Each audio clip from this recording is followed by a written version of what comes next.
السلام علیکم، ہمارے چینل پر آنے کا بے حد شکریہ۔ اگر آپ ہمارے چینل پر آنے والے نیو ویڈیوز دیکھنا چاہتے ہیں تو ہمارے چینل کو سبسکرائب کر دیں and don't forget to press the bell icon.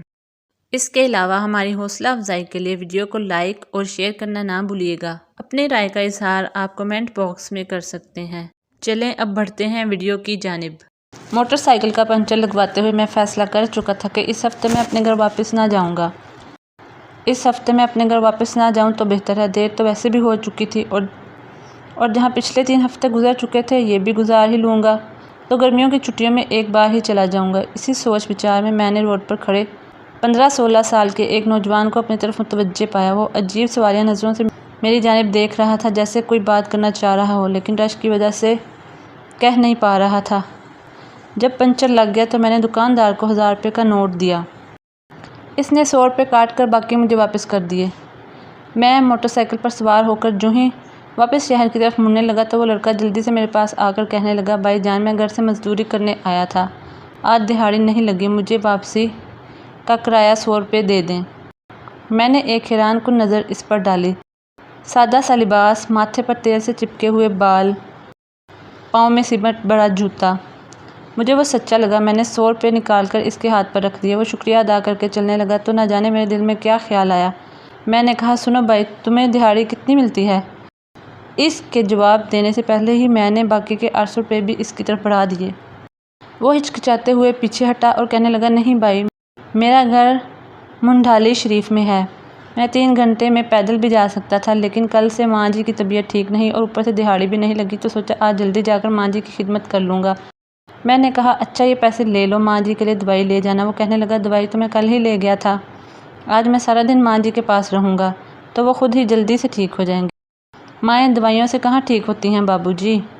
میں نے حیران ہو کر پوچھا، تمہارا نام کیا ہے؟ اتنے میں اس کی بس بھی آ گئی اور وہ بس کی چھت پر لپک کر چڑھ گیا اور پھر میری طرف مسکراتے ہوئے زور سے بولا، گلو۔ گلو کی بس آہستہ آہستہ دور جا رہی تھی لیکن 800 روپے میری ہتھیلی پر گلو کے واپس کیے ہوئے ویسے ہی رکھے تھے اور میں ہائی اسٹریٹ کے رش میں خود کو یکدم بہت اکیلا محسوس کرنے لگا۔ کچھ دیر سوچ کر میں نے موٹر سائیکل کا رخ ریلوے اسٹیشن کی طرف موڑ لیا۔ موٹر سائیکل کو اسٹینڈ پر کھڑا کر کے ٹکٹ گھر سے ٹوکن لیا اور ساہیوال کو جانے والی گاڑی کے انتظار میں بینچ پر بیٹھ گیا۔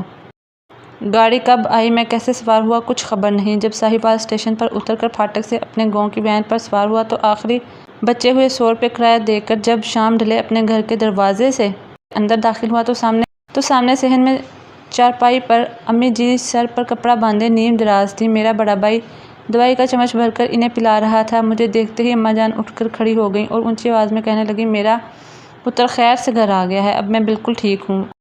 اور میں آنکھوں میں آنسو بھرے ہوئے دوڑ کر ان کے سینے سے جا لگا۔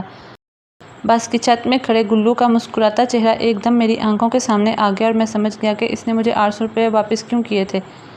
والدین کی جان اپنے بچوں میں ہوتی ہے، اس بات کا خیال رکھا کریں۔ والدین کا کوئی نعم البدل نہیں ہوتا، اگر آپ انہیں کچھ لا کر نہیں دے سکتے تو خیر ہے، لیکن انہیں اپنی زندگی میں سے وہ قیمتی وقت ضرور دیں جن سے انہیں احساس ہو کہ وہ آپ کے لیے انتہائی اہم ہیں۔